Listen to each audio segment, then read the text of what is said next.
Eh bien bonjour à tous, petite vidéo d'avis aujourd'hui sur ces deux films, c'est les Zack Snyder Cut de Batman vs Superman et de Justice League.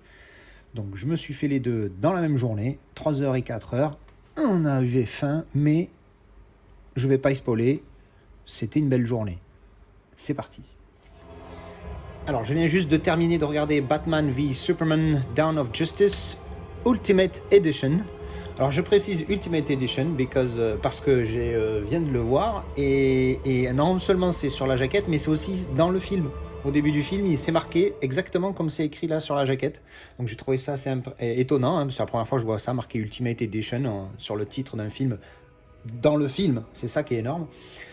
Bien écoutez, c'est une bonne surprise. J'avoue ne pas me rappeler vraiment de l'autre version. Parce que là, celle-là, elle fait 3 heures 2 minutes. Donc il y a une bonne demi-heure en plus par rapport à l'autre film, à l'ancienne version. Et franchement, je ne peux pas vous dire qu'est-ce qui n'était pas avant et qu'est-ce qui est là, à part les scènes en IMAX, puisque les scènes en IMAX, en théorie, elles n'y étaient pas dans l'origine. Je ne suis pas sûr, hein, parce que franchement, je ne me rappelle pas.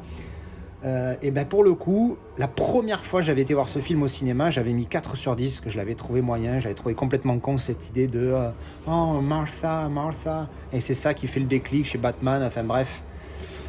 J'avais trouvé ça complètement con à l'époque, donc du coup j'avais mis que 4, parce que le film, après oui, il y avait de l'action et tout ça, mais ça s'arrêtait là.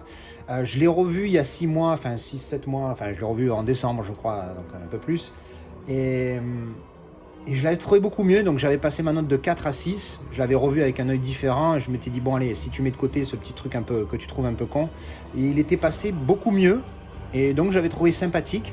Mais alors là, je sais pas si c'est le fait que j'étais hypé par le 4K, par le film, et sachant que là je vais m'envoyer tout de suite derrière le Justice League de Snyder que j'ai pas encore vu, donc je sais pas ce qu'il donne. Euh, mais je l'ai trouvé encore mieux. Alors, je sais pas si les rajouts de la version longue ont fait que j'ai trouvé le film mieux, mais franchement, je me suis régalé, quoi. Si on veut un bon film d'action, alors, c'est pas non plus, c'est pas la folie, hein, je vais pas mettre 8, je vais mettre 7. Je vais mettre un bon 7, parce que c'est pas 8, mais c'est un bon 7 quand même. Donc c'est un très bon 7 pour ce film-là. Je l'ai dit que je voulais mettre 7, mais peut-être pas, donc je vais le répéter. Je vais mettre 7 pour ce film. Voilà, je me suis régalé du début à la fin. Franchement, les 3 heures, elles passent détente, il n'y a pas de longueur. J'ai trouvé ça cool. Alors après, il y a toujours la fameuse scène Martha, Martha, blablabla. Non, franchement, bonne surprise. Je me suis régalé. De l'action. En plus, j'ai envoyé du son sans envoyer la saucisse au niveau sonore. J'ai le sub, il faisait des bons sur les... Non, il faisait pas des bons parce qu'il est lourd quand même, mais il envoyait la patate quand il y avait des explosions, c'était vraiment pas mal. Ouais, non, franchement, je me suis régalé, bonne action. Puis j'aime de plus en plus l'univers d'ici par rapport à Marvel, je l'aime de plus en plus. Et non, voilà, au niveau du film, ça suffit, c'était franchement pas mal et je me suis régalé. Alors, comme je l'ai dit, je l'ai vu en 4K Ultra HD, donc je n'ai pas pu faire de comparatif pour celui-là, je vous le dis tout de suite, puisqu'il n'y a pas de disque Blu-ray dans celui-ci, il n'y a que le 4K, donc j'ai pas pu faire de comparatif, et franchement, je ne me rappelle plus de l'autre version pour vous donner un avis correct au niveau du comparatif, mais grosse déception et grosse satisfaction. Alors, grosse déception parce que les scènes non IMAX, c'est-à-dire 90% du film, euh, pas dégueulasse, hein, mais surtout au début. Sur les scènes d'action, tout ça, on n'y fait pas trop attention, donc ça passe. Mais dès que ça discute, dès qu'il y a du dialogue, etc., là on voit que ça, il y a du bruit dans tous les sens et tout, c'est horrible. Donc j'ai pas du tout aimé ça parce que voilà, dès que c'est une scène non IMAX, c'est vraiment dégueulasse. Alors que dès qu'il y a une scène IMAX, clac, mais c'est instantané, hein. Dès que ça passe en IMAX, tu vois que la qualité d'image, elle décuple. C'est un truc de fou, elle est 10 fois mieux. C'est un truc de malade, hein. Oui, puisque décuplé, c'est ce que ça veut dire. Enfin, c'est énorme, quoi. Franchement, ça tue. Et entre les barres noires horizontales en haut et en bas, ou verticales à gauche et à droite, c'est pas la qualité de celui-ci qui fait, parce que c'est la première fois que je vois un film en IMAX, celui-ci. J'ai fait mon choix, j'hésitais, je me disais c'est quoi le mieux, machin, par rapport au comparatif que j'avais vu. Je préfère les bandes sur le côté. À mon avis, c'est vraiment, c'est limite, mais je crois que je préfère les bandes sur le côté et avoir une image haute plutôt qu'une image large et avec ces bandes noires là, parce que j'ai l'impression que je profite mieux de mon téléviseur. J'ai l'impression qu'il est mieux utilisé, même si au final ça revient au même, parce que les barres elles sont d'un côté, elles sont à gauche et à droite au lieu d'être en haut et en bas. Mais j'ai l'impression que mon téléviseur est plus utilisé, en tout cas. Enfin, je sais pas, enfin, c'est mon opinion.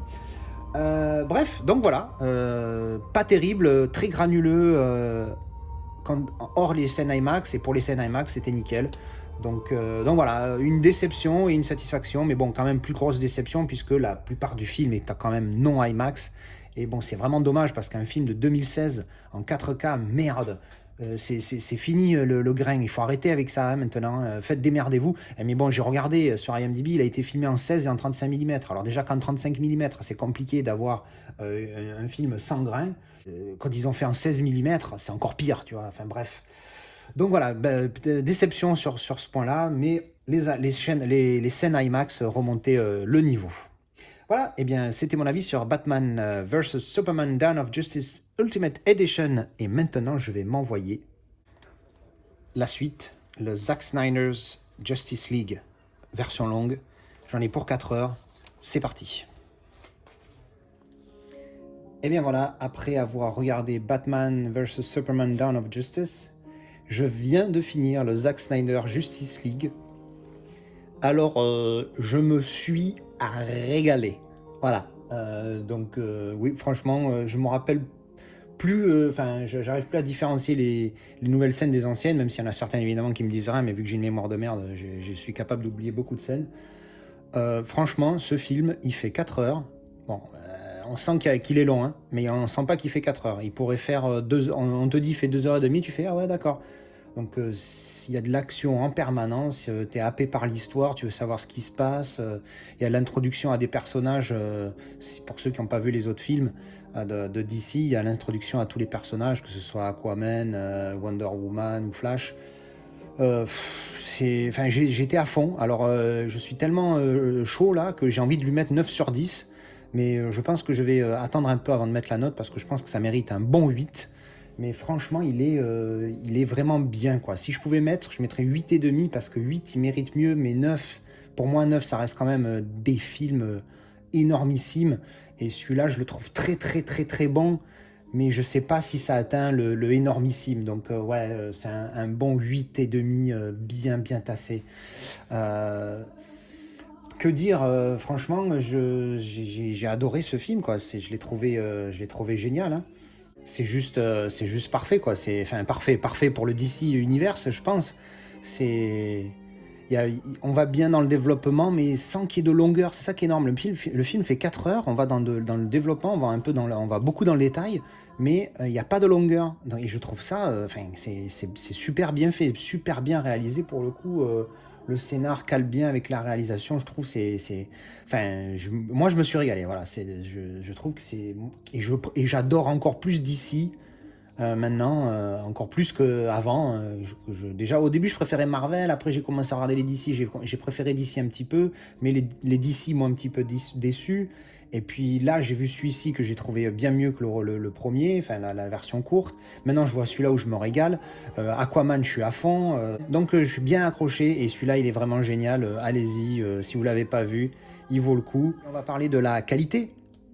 Parce qu'évidemment, ce qui a fait un débat en plus, c'est le côté IMAX, où on a les barres sur le côté plutôt qu'en haut. Alors, comme je l'ai dit juste avant pour l'autre film, je pense que je préfère, quitte à avoir des barres, quitte à avoir des barres noires, que ce soit à gauche, à droite ou en haut, en bas, je crois que le moins pire, c'est à gauche, à droite, avec une image bien profonde comme on peut avoir sur ce Justice League-là. Évidemment, l'idéal, c'est le format 1.78.1 full screen, ça serait le top, mais bon, c'est pas filmé pour nos télés, on le sait, c'est filmé pour le cinéma, et en particulier l'IMAX, en ce qui concerne celui-ci. Donc oui, les barres noires sur le côté, c'est chiant, mais c'est quand même mieux, un peu, c'est mieux que les barres horizontales en haut et en bas. Quant à la qualité, puisque c'est un 4K, alors c'est pas un blow my mind, c'est pas exceptionnel, mais il est très propre comparé à l'autre, en tout cas. Il est correct, il est très bon. On n'est pas en mode waouh, c'est du 4K, c'est magnifique, en mode Jimmy Nyman, Mortal Engines. Mais il est bon, il est bon. Il y a certaines scènes mieux que d'autres où on voit un détail fin et tout, et il est vraiment beau. Et par moments, il est un chouïa granuleux et un peu terne. Mais bon, pour le côté terne, je pense que c'est le film qui veut ça. Il est très très très très sombre. Au début encore, j'ai cru que c'était mes réglages, j'ai monté ma luminosité à fond pour voir, mais ça changeait rien du tout. Enfin si, l'écran était plus clair, mais ça changeait pas le fait que le film est resté sombre. Et je pense que c'est fait exprès, il est filmé de manière très sombre. Donc je recommande pas de le voir dans une pièce en plein jour, hein. Regardez-le dans le noir. Donc voilà, super bon. Et l'audio aussi, l'audio est pas mal. Alors évidemment, moi je suis toujours en 5.1, mais ça envoie bien du lourd, les explosions, on les ressent bien dans le caisson de grave. Il est vraiment bien fait aussi au niveau du son. Enfin bref, donc voilà, c'était une très bonne expérience pour moi. Je me suis régalé cet après-midi, je me suis envoyé les deux, hein, 3 heures et 4 heures. Je suis chaud. Et encore, j'ai failli me remettre Man of Steel avant, mais bon, Man of Steel, pour le coup, c'était la même version que j'ai vue il y a 6 mois, alors j'ai dit, ah merde, hein, je me regarde que ces deux-là, sinon, sinon il va me falloir 2 jours, et je voulais me les envoyer d'affilée, ces deux-là. Donc c'est chose faite. En tout cas, si vous l'avez pas vu et que vous aimez le DC Universe, vous pouvez ne que aimer. Moi, je me suis régalé. C'était un pur film, un bon 8,5 comme j'ai dit. Et puis voilà. Merci d'avoir regardé cette vidéo et à la prochaine. Ciao, ciao.